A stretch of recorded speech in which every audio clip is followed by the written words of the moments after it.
Evelyn to Philip, March 7th, 1944. My sweetness, yours lovingly of the 28th and 29th of February received this morning. Sorry about the lone V-mail, but the others must have showed up by now.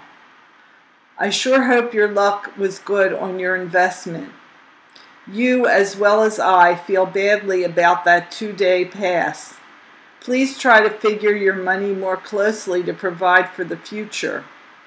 Getting a monthly allotment gives me an opportunity to look ahead and plan for the month. I do, but sometimes I wonder about you. You asked our financial state, sweet, and I had purposely kept you in the dark, for I wanted to reach a certain figure before disclosing our present condition. I think we are darn close, so here 'tis. I'd say we aren't doing badly, but that doesn't give us any reason to slow up. Heretofore, when I say I'm broke, I don't say it meaning that we haven't a cent to our names, but that our allotment won't see me through a given month. Our bank account reads $155. Our bonds total $450, plus an additional $8.25 stamps toward the latest bond. Our debts are as follows. Mom, $60. Betty, $20 for my coat and bag. Adele's insurance, due in April, $54. Adele's stroller, ? About $15 or $20, I hope. I have funds for the carriage, so actually we owe $134. Those debts, however, will be wiped clean with my large overdue allotment check, which I figure should total about $152 or thereabouts. All in all, I figure us to be close to $500 clear, our savings. How does that make you feel? That, however, is strictly between you and me and no one else. I saved all the money you sent me, managing as best I could on what I had or made at Miss Page 2, Hans. Incidentally, she called me today, and I shall be working for her all day Thursday. That extra money will see me through the month beautifully. Once my $80 comes through regularly, and I pay $40 board, I shall endeavor to save $10 monthly, but I'm counting on you to do the big things. Both moms would like to see me return to work if the war continues. It would afford us a chance to save for a home of our own. I know that I want my own home above all, but I don't wish to purchase it, if we can someday, immediately after the war. I want to see first what your earning power will be before I make any post-war plans. I want something concrete to plan on. Guess that covers all. Any comments? The $450 figure is maturity value, by the way. It would be worth approximately $340 if cashed in. I'm not thinking of returning to work, not at the moment at any rate. I shall have to withdraw $54 for the insurance if I'm to pay board and manage next month. You have it, bud, to close the subject. I mailed off the Milky Ways this morning and one of Ruth's packages for the English children.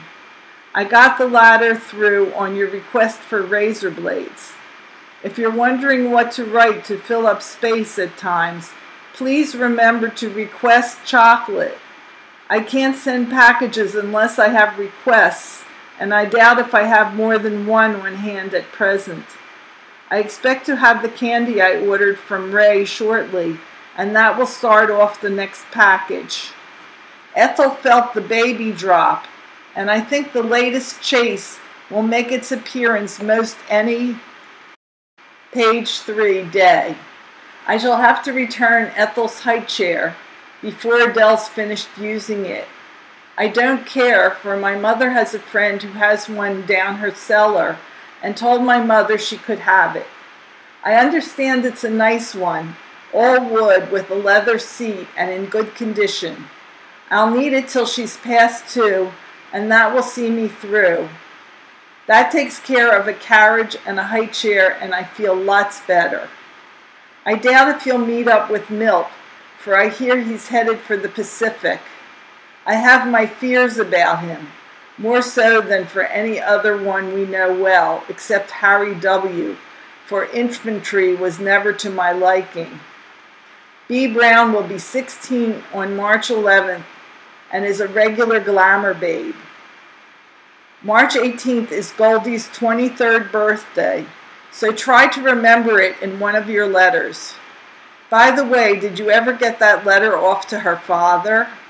I haven't written thanking them, for you said you would. Please do it immediately if you haven't. The address is Mr. D. Silver, 502 Church Road, Poughkeepsie, New York. We had a card from Harry and Goldie, and they are having a grand time. Adele brushes her lower lip with her fingers and makes a bub-bub-bub-like sound. She is very imaginative, like her daddy, and makes believe constantly. Mom thinks Adele has my temperament, but I don't think so. She pays no attention to Mom's commands and sort of teases her if she can.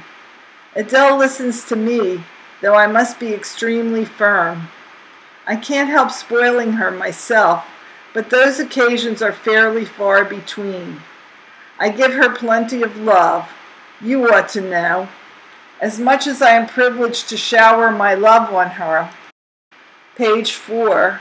There is a terrible loneliness in connection with my loving you. They are two completely different feelings, and while hers keeps me busy, the other is constantly there. For you, Phil. Adele particularly likes my brother Jack. It's no wonder. He gives her whatever she asks for or desires. He has a way with kids. I taught Adele to give me a quickie kiss. I kiss her cheek, a short, quick kiss, and she immediately returns it. When I'm lying down, she comes over and puts her head down beside mine. Dot called. She has her request ready to send out, but lost the request. I think I have one that I can spare. Don't forget to send requests. When I told Dot I had bought another coat, she was surprised. I didn't tell anyone outside of the family what I paid for the fur coat or where I got it, so I got them all thinking. I said I had gotten it at an unusual bargain price. Ellie's baby has the chicken pox at the tender age of 9 months. Dot seems quite broken up, though she won't admit it.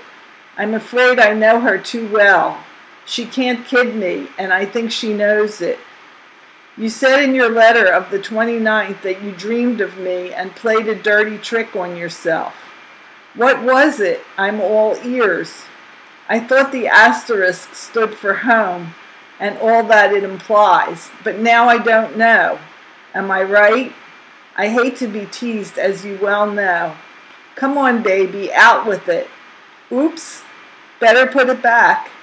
I'll be good, honest. All my love, sweetheart.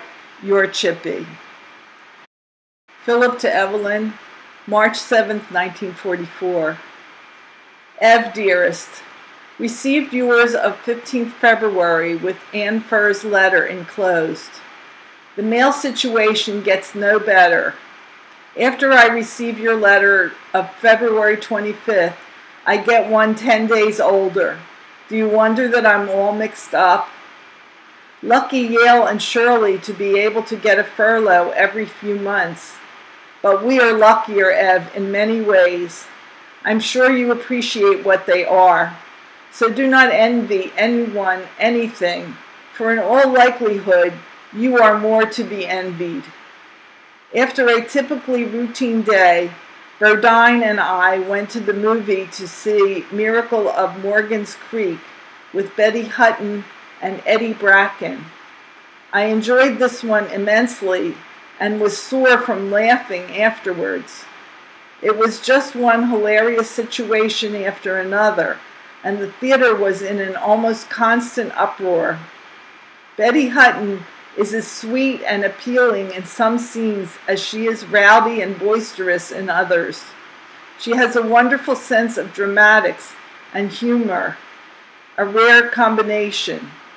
To my mind, she is not only one of the most pleasing actresses, she is also the cleverest. Mark my word, Chippy, she will yet make her mark in straight roles, although I'd hate to see her give up her singing and clowning. Eddie Bracken, too, deserves high praise. He is the perfect foil for Hutton and makes the most of it.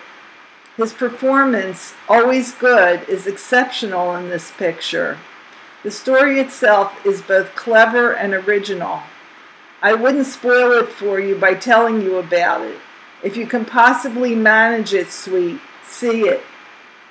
Today being Tuesday, we had ice cream at supper. On Tuesdays, too, we air out our beds, and since it is late and I have not yet reassembled my bunk, I'll have to cut this short. My love to you, Adele, and all the family. Devotedly, your Phil.